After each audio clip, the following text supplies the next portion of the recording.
Senado Federal aprovou na semana passada o projeto de lei complementar que regulamenta o imposto sobre o valor agregado como parte da reforma tributária iniciada lá em 2017.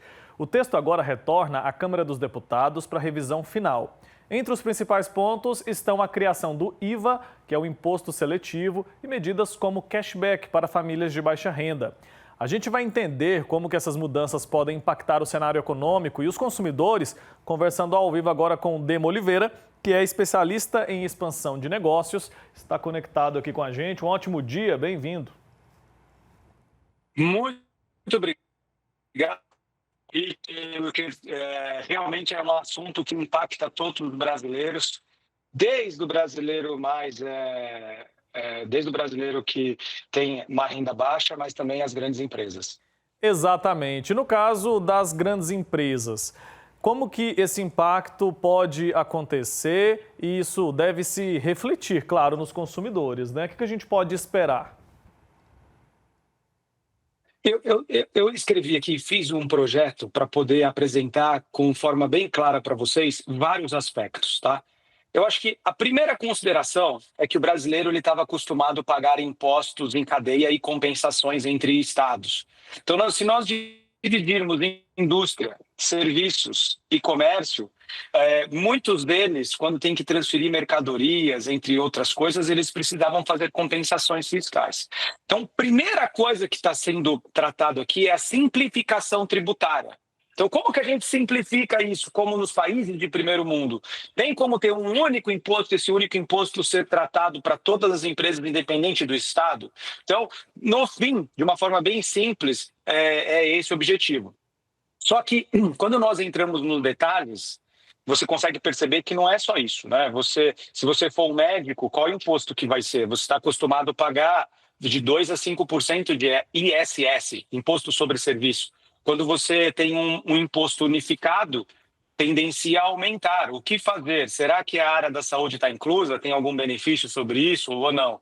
Quando você é uma indústria, muitas vezes a tua margem é muito pequenininha e aí você tem benefícios do Estado para poder fabricar seu produto naquele Estado, entre outras coisas. Com esse tipo de imposto, será que agora eu vou conseguir ter uma empresa lucrativa ou não? E se eu sou um exportador? Será que vai ter algum imposto sobre exportação? Então, a primeira coisa que eu gosto de fazer aqui é uma simplificação tributária. Vai ter um imposto para que a gente possa ali ter facilidade, e isso não vai ser da noite para o dia, vai ser gradual. Além disso, isso também atrai investidores, porque quando você chega num país, eu sou um grande investidor, eu sou uma indústria farmacêutica, entre outras. Eu chego no Brasil hoje e falo assim, uau, que difícil trabalhar nesse país. Como que eu, uma grande empresa, vou entrar lá se eu não sei se eu vender para Santa Catarina, para Minas Gerais, para o estado de São Paulo, para o Rio, é diferente os impostos. Então, isso tendencia a diminuir. E também as exportações, que é tão importante para o nosso país, elas não serão afetadas nesse primeiro momento, ou seja, continua sendo sem a tributação. Esses são aspectos muito positivos. Mas também tem os aspectos negativos, como, por exemplo, o custo inicial de adaptação. As pessoas vão ter que se adaptar em sistema, até a vendinha da frente ali, do supermercado, ele vai ter que colocar um sistema com novos impostos.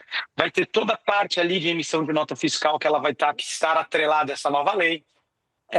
A transição não é tão rápida assim, então vai até 2033. Então, a gente, sendo promulgada, começa em 2025, 2026 e vai indo até alterar em 2033, né? Então, isso é algo que precisa ser avaliado também. Então, tem pontos positivos e pontos negativos. Eu gostaria de trazer também um ponto muito interessante. Quando a gente fala da reforma tributária, eu, como especialista em expansão de empresas, eu me preocupo, porque eu sou empresário também. Eu falo assim, será que eu vou pagar mais imposto ou não vou pagar? Nós precisamos ser sábios. O IVA, que é um imposto único, que é presente em vários países, como se vai nos Estados Unidos, na Hungria, entre outros países, já existe esse imposto único. Só que existem níveis de impostos únicos. No caso do Brasil, uma coisa que nós como consumidor e nós como os empresários precisamos pensar é que o imposto único brasileiro ele não é tão baixo assim.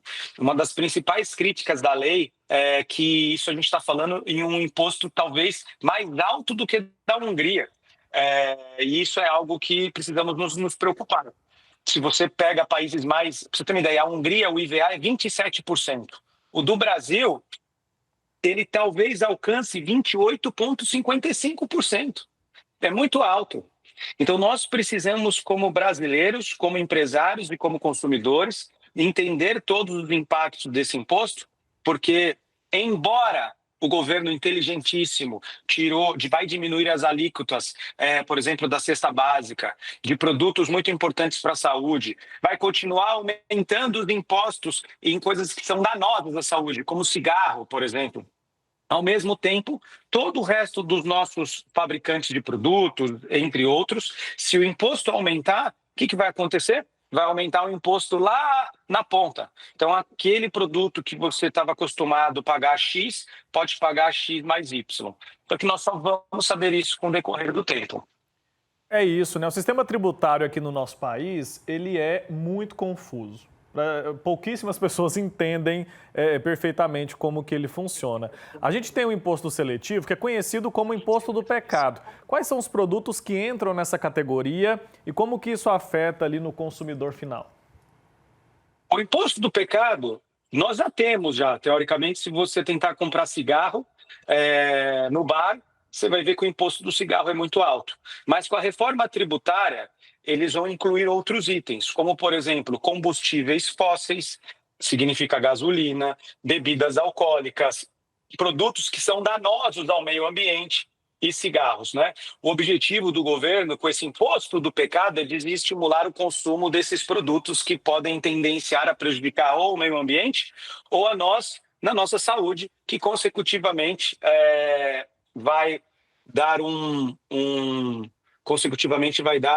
um produto mais caro para o cliente que quer comprar aquilo. Eu brinco que o imposto do pecado deveria entrar nos jogos virtuais também, né? Então, bets da vida, tanto que prejudica de outra forma, deveria ser incluído na lei. Com certeza. Agora, por questões políticas, ideológicas e tudo mais, produtos como armas e munições acabaram ficando fora do imposto seletivo. Como é que o senhor avalia essa decisão? Olha, complexo. Na realidade, os países e as leis elas são alinhadas de duas formas, né? A política para ser feita a lei e, ao mesmo tempo, do outro lado, aquilo que impacta uma indústria. Exatamente, existem as pessoas que falam assim, a arma não deveria ser desonerada porque incluindo o próprio governo compra munições, o próprio governo compra armas de fogo para proteger a população. Outros falam que isso foi um lobby para que continue a venda de armas. Mas se nós tirarmos uma foto de hoje do nosso governo, a gente tem um governo federal que desestimula o porte de arma. O governo anterior estimulava o porte de arma. Então, é algo de se ponderar, tem prós e contras. A minha opinião pessoal é que não vai mudar absolutamente nada. Hoje, no governo, quem compra arma é o governo, praticamente. Pouco o volume de armas de esporte, entre outras coisas, ela não é tão significativo. Então, não acredito que vai impactar muito na lei especificamente, a não ser que a gente tenha uma mudança significativa de governo e de estratégia política partidária. Certo. Voltando à questão da simplificação do sistema tributário atual, o senhor acredita que as empresas vão sentir essa simplificação no curto prazo, já que a gente vai ter um período de transição tão longo?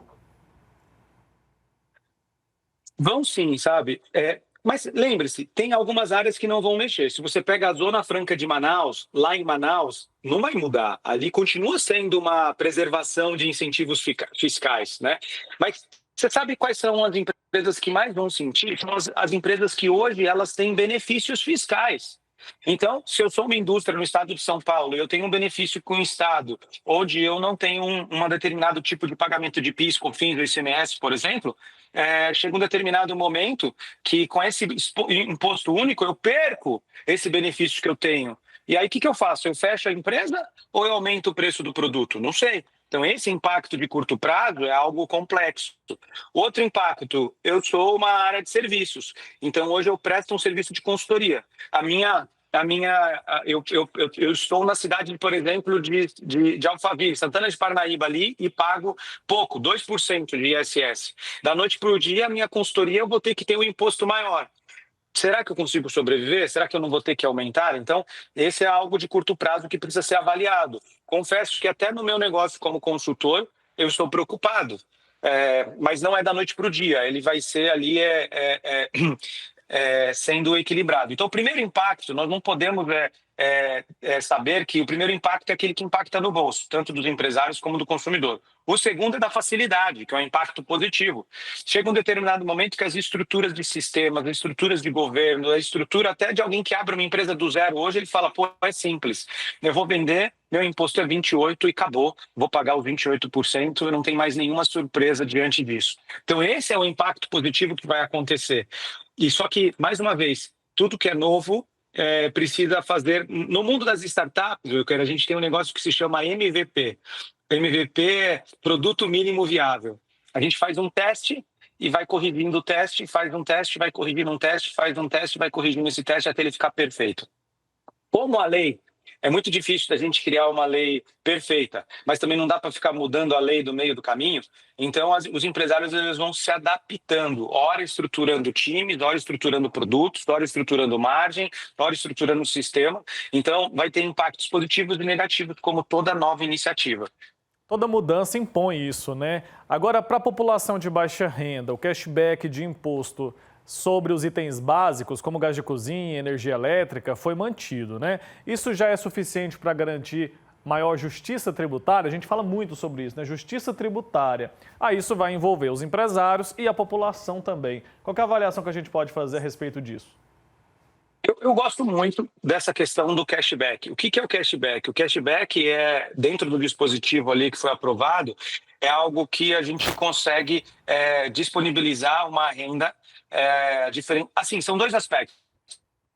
O primeiro aspecto é, conforme você tem itens ali necessários, você tem menos imposto. Lembra que eu falei que, por exemplo, a cesta básica ela vai ter uma tributação diferente? Então, isso é positivo. Significa que os itens da cesta básica, arroz, feijão, etc., eles terão ali um imposto menor, de tal forma que a população vai poder adquirir aquilo com mais facilidade. Ponto número 1.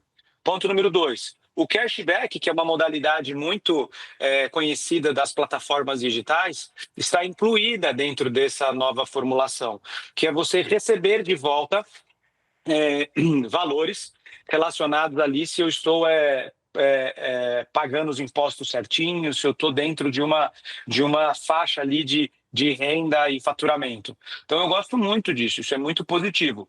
Mas, em contrapartida, quando a gente fala em justiça fiscal e tributária, sempre tem os dois lados, né? Ao mesmo tempo que você melhora aqui na base, se você piora aqui em cima, essa base aqui de cima ela não vai conseguir gerar empregos para a base, porque ela não vai ter lucratividade. Então, o correto é sempre ter um equilíbrio. E nem sempre na conta matemática, o mais rico pagando muito mais pelo mais pobre beneficia o mais pobre. Por isso que o governo tem que ser em ser um bom administrador dos impostos.